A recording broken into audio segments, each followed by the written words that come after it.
जय जगन्नाथ पिला माने स्वागत करुच्ची एजुकेशन गाइड आ गोटे नुआ वीडियो को। आज वीडियो रे आम आलोचना करवा सप्तम श्रेणी प्रथम समाप्ति सूचक मान निर्धारण 2025 हेबाकु जाउथबा समस्त प्रश्न एवं उत्तर।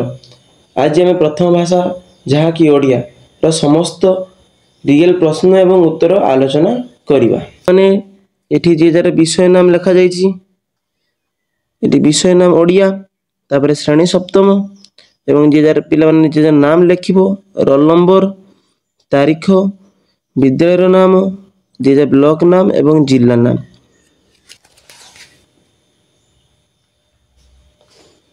एठी तुमरो प्रश्न संख्या 8 टी रहइबो एवं पूर्ण संख्या 50 रहइबो।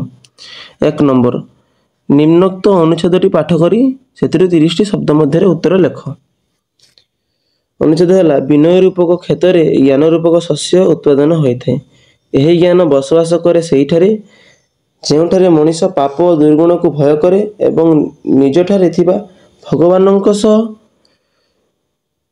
प्रत्येक विद्यमान भगवान प्रति आसक्त हुए। शिक्षा पद्धति ए विषय को अवहेला करिबारे फल चरित्र संकट देखा जाउछि और ता ही समस्त असुविधार मूल कारण। यही संकट को दूर करि पारले आमे स्वर्ग राज्य प्रतिष्ठा करि परिबा। तो कर प्रश्न है अनुच्छेद केउ राज्य प्रतिष्ठा करने विषय कह जाइछि। अनुच्छेद स्वर्ग राज्य प्रतिष्ठा करने विषय कह जाइछि। तो ख भगवान कौठारे विद्यमान अछंती, तो भगवान प्रत्येक विद्यमान अछंती बोली एठारे कह जाइछि। ग चरित्र संकट काहेकि देखा जाउछि। चरित्र संकट शिक्षा पद्धति रे पाप और दुर्गुण को भय करिबा एवं भगवान प्रति आसक्ति भली विषय गुडी को अवहेला करिया पर चरित्र संकट देखा जाउछि बोली कह जाइछि। ख सबु असुविधार मूल कारण बोली कौन। सबु असुविधार मूल कारण है चरित्र संकट। तो विनय को कहा सहित तुलना कराइछि। विनय को क्षेत्र सहित पिला माने तुलना करछि। विनय को क्षेत्र सहित तुलना करा जाइछि। 2 नंबर निम्नोक्त प्रश्न गुडी को उत्तर निर्देश अनुसार दियो। निर्देश अनुसार माने जहाँ दिया जाइथिबो ता ठीक केडा लिखिबा। ए जण दिया जाइछि केउ शब्दरी ठीक, ए तीनटा शब्द मध्यरु केउ शब्दरी ठीक। तो ये तीनटा शब्द मध्यरु मझी जे पर्वपर्वाणीटा ठीक अछि, तो यार उत्तर हम से मझी पर्वपर्वाणीटा। ख जेपरि ज्ञान रूपक शस्य ज्ञान शस्य सेपरि प्राण रूपक पक्षी प्राण पक्षी। पिला माने यार उत्तर हम प्राण पक्षी। 2 नंबर ख प्राण पक्षी। ग अवस्थित देवगढ़ प्रधान पाट जिले में ए शब्द को सजाड़ी करी वाक्यटी लिखिबा। यार वाक्यटी पिला माने प्रधान पाट देवगढ़ जिले में अवस्थित पिला माने। तापरे ख पिला माने ख देछि पिला माने संकटर अर्थ बुझाई अन्य एक शब्द लेख। संकट संकटर अन्य अर्थ है विपद पिला माने। तापरे कथावार्ता कर एही वाक्य नाही लगाई वाक्यटी को लेख। नाही माने नास्ति सूचक वाक्य होइछि पिला माने। ता माने वाक्यटी अब खराब लोकଙ୍କ सह कथावार्ता कर नाही। तापर पिला माने 3 नंबर क्वेश्चन देछि 4टी संभाव्य उत्तर मध्य ठीक उत्तर को गोल बुला। माने ए 4टा रु जेडा ठीक उत्तर ताको इमती राउंड करिवो माने गोल बुलेबो पिला माने। 3 नंबर कहला रावण प्रकृति संपर्क विषय रे कोन कह जाइछि। विषय रे रावण प्रकृति संपर्क बोली कोन कहै रावण दयावान बोली कह जाइछि। जेरकम तापर कहला भरतंकटारे केउ गुण परिलक्षित हेइ नथिला। के गुण परिलक्षित हेइ नथिला पिला माने राजभोग आशा। यार उत्तर हबो राजभोग आशा। तापर आचार्य हरिहरଙ୍କ संपर्क रे केउ कथाटी सत्य। तार ऑप्शन है पिला माने से इंग्रजी जानि नथिले, से लोकଙ୍କ सेवा करू नथिले, से भलो अंक पढ़ाउ नथिले, से स्वाधीनता संग्रामी थे। तो पिला माने यार आंसर हबो से भलो अंक पढ़ाउ नथिले। तापर घ आचार्य हरिहर केउ क्षेत्र रे जीवन सारा रहिछंती। यार ऑप्शन है पिला माने सत्याग्रह, कृषि, शिक्षकता और सेवा। यार आंसर पिला माने शिक्षकता। तापर काचकेन्दु भलिया पानी कहले किपरि बोली बुझा जाउची। ऑप्शन है पिला माने गोलिया, मलिया, पंकुआ, निर्मल। यार उत्तर पिला माने हबो निर्मल। निर्मल चारि पाखे गोल बुलेबो। आम राज्य रे रवि कोन करे बोली कहिसंती। आम राज्य रे रवि ऑप्शन है आलोक दिए, उत्ताप दिए, तमाशा दूर करे, किरण दिए। यार उत्तर हबो तमाशा दूर करे। तापर 6 श्रीकृष्ण निज साथी रे कोन नै जाई नथिले। कोन नै जाई नथिले। ऑप्शन देछि पिला माने पानी, जोता और छता, खाइबा, कठौ और छता। यार उत्तर हम पिला माने जोता और छता। तापर ज कलिंग सन्तान मैंने एवं कौन भूलिंट बोली कवि कहते। ऑप्शन अच्छे पे खंडगिरी को तीर्थस्थान को कलिंगर गौरव स्मृति को कलिंगर इतिहास यार उत्तर पे हम कलिंगर गौरव स्मृति को। झ कलामाणिक कवितार माता यशोदा मनरे क्यों भाव प्रकाश पाई यार ऑप्शन पे आस्य हास्य करुण बात्सल्य भय यार उत्तर हो पिला माने भय। तापर निय क्यों वाक्य काव्यटी गंगाधर मेहर रचना नुहे। ऑप्शन है तपस्विनी अर्घथाली इंदुमती चंद्रभागा यार उत्तर हम चंद्रभागा। 4 नंबर निम्नोक्त प्रश्न गुड़िक उत्तर निर्देश अनुसार दियो।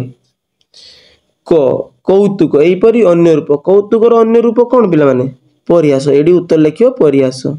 जेपरि पुओ झियो सेपरि लिंग परिवर्तन करिया वृद्ध वृद्धा यार उत्तर हम वृद्धा। जेपरि चंदन नंदन सेपरि गीत गायक यार उत्तर हम गायक। 4 नंबर ग गायक। नदी सागर तटिनी तरंगिणी मध्यरु अलगा शब्दटी अच्छ अलगा शब्दटी पिला माने सागर ए सागर है अलगा।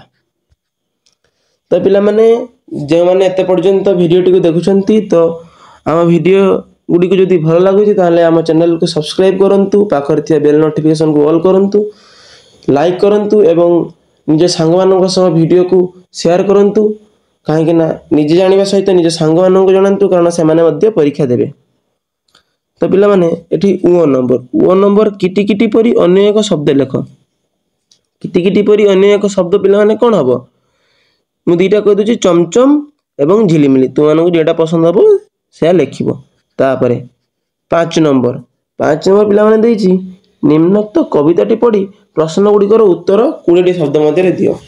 तो सेठी 1 नंबर देइतला 30 शब्द एठी देइछि 20 शब्द पिला माने।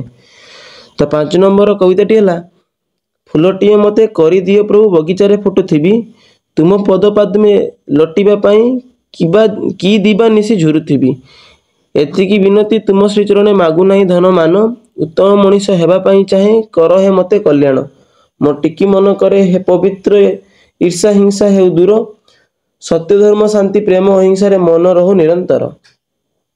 तो पिला माने कर क्वेश्चन है मनरु कौन दूर करिया कथा प्रभु को प्रार्थना करा जायछि।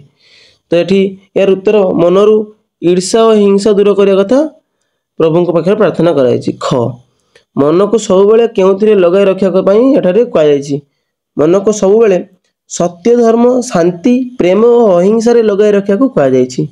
ग कवि दिन राति झुरिबा कथा काहे कहिसंती कवि फुलटी होई प्रभुंक पद्मपादरे लटिया पाई दिन राति झुरिबा कथा कहिसंती। तारे घ कवि निजको कौन करिदेवाकू प्रभु को प्रार्थना करिसंती कवि निजको उत्तम मनीष करिदेवाकू प्रभु को पाखरे प्रार्थना करिसंती। फूल फूलर अर्थ बुझाऊ तो अनेक शब्द तार माने हम कुसुम बा पुष्प पिला माने यार उत्तर हम कुसुम किंबा पुष्प। तापर 6 नंबर पिला माने एडी देछि निज भाषा रे बुझाई लेख निज भाषा रे बुझाई लेख ता माने सरलार्थ परिका लिखियो आउ पिला माने मु एटा कहि दोछि तथापि से गाथा रखी अछि गिरी काल पर भाबे देखाइया। एही पद्यांशर अर्थ हेउछि जे पर्वत समयरु सबु प्रतिकूलता को सही एवं काल को परास्त करी निजर गाथा बा स्थिति को बजाय रखिछि। एहा ही पर्वतर दृढ़ता और स्थिरता दर्शाउछि। पिला माने एहा शॉर्ट फॉर्म रे कहली ते माने लॉन्ग फॉर्म रे निज निज बही रे दिया जायछि ताको पढ़ी भल किना परीक्षा रे लिखियो पिला माने। तापरे 7 नंबर तुम्हें जदि विद्यालय न पढ़ु थांत तेबे कौन करिथांत से विषय 5टी वाक्य पिला माने तुम तो विद्यालय पढ़ ता माने एटा कौन लिखिबो तापरे देखा जायछि बही पढ़िले आमे किपरि हमर की लाभ होय से विषय 5टी शब्द तुम माने समस्त बही पढ़ुछ बही पढ़ले कौन लाभ होउछि ते 5टी धाड़ी लिखि परिबो मु कहि दोछि मध्य। प्रथम पॉइंट है बही पढ़िबा द्वारा हमर ज्ञान वृद्धि हुए कि नहीं पिला माने हुए। 2 नंबर यह आमर शब्द भंडार को समृद्ध करे शब्द भंडार माने जतटी धर वर्ड तुम्हें पढ़ीगल से सब गोटे शब्द भंडार बुझल। तापर 3 नंबर बही पढ़िबा द्वारा आमर चिंताधारा और कल्पना शक्ति बढ़े बही पढ़ले आमे चिंता कौन करूचु से सब शक्ति बढ़े। तापर 4 नंबर यह आमको विभिन्न विषय सूचना दिए ଓ ଦୁନିଆ ବିଷୟରେ ଅଧିକ ଜାଣିବାରେ ସାହାଯ୍ୟ କରେ। ତାପରେ ବହି ପଢ଼ିବା ଦ୍ୱାରା ଆମର ମାନସିକ ଶାନ୍ତି ପ୍ରଦାନ ହୁଏ ଏବଂ ଚାପ କମାଇବାରେ, ଆମ ମଥାରେ ଯେଉଁ ଚାପ ରୁହେ ସେଇ ଚାପ କମାଇବାରେ ସେ ସାହାଯ୍ୟ କରେ। ଏଇଟା ଥିଲା ତୁମ 7 ନମ୍ବର 5ଟି ଲାଇନ୍। ବହି ପଢ଼ିଲେ ଆମର କ'ଣ ଲାଭ ହୁଏ ପିଲାମାନେ। ତାପରେ 8 ନମ୍ବର, ମୁଣ୍ଡ ଭୀଷଣ ବିନ୍ଧୁଥିବାରୁ ପଞ୍ଚମ କାଳାଂଶ ପରେ ଛୁଟି ନେବାକୁ ପ୍ରଧାନ ଶିକ୍ଷକଙ୍କ ନିକଟକୁ ଦରଖାସ୍ତ। ପିଲାମାନେ ଦରଖାସ୍ତ ତୁମର ସ୍କୁଲରେ ହେଇଥିବ, ତ ଯଦି ବି ନ ହେଇଛି ମୁଁ ତୁମମାନଙ୍କୁ ଏକ ସ୍କ୍ରିନଶଟ୍ ଦେଇଦେଉଛି, ସେ ତୁମେ ପଢ଼ିଦେବ, ଭଲସେ ସ୍କ୍ରିନଶଟ୍ ନେଇ ଲେଖିଦେବ ପିଲାମାନେ। এইটা ହେଲା ସେଇଠି 8 ନମ୍ବର କ୍ୱେଶ୍ଚନ୍, ଛୁଟି ପାଇଁ ପ୍ରଧାନ ଶିକ୍ଷକ ନିକଟକୁ ଦରଖାସ୍ତ। ତାପରେ ପ୍ରଧାନ ଶିକ୍ଷକ, ବିଦ୍ୟାଳୟର ନାମ ଲେଖିବ, ବିଦ୍ୟାଳୟର ଠିକଣା, ମହୋଦୟ, ବିଷୟ ଲେଖିବ, ଯିଏ ଯାହାର ନାମ। ତାପରେ ମଥା ବିନ୍ଧା ପାଇଁ ତୁମର ଛୁଟି ନେଉଛ ତାହା ଲେଖିବ ଏବଂ ତାପରେ ଧନ୍ୟବାଦ ଦେଇ ଯିଏ ଯାହାର ନାମ, ଶ୍ରେଣୀ, ରୋଲ୍ ନମ୍ବର ଲେଖିବ। ତ ପିଲାମାନେ ଇଏ ଥିଲା ତୁମର ସାହିତ୍ୟର କ୍ୱେଶ୍ଚନ୍ ଏବଂ ଆନ୍ସର୍।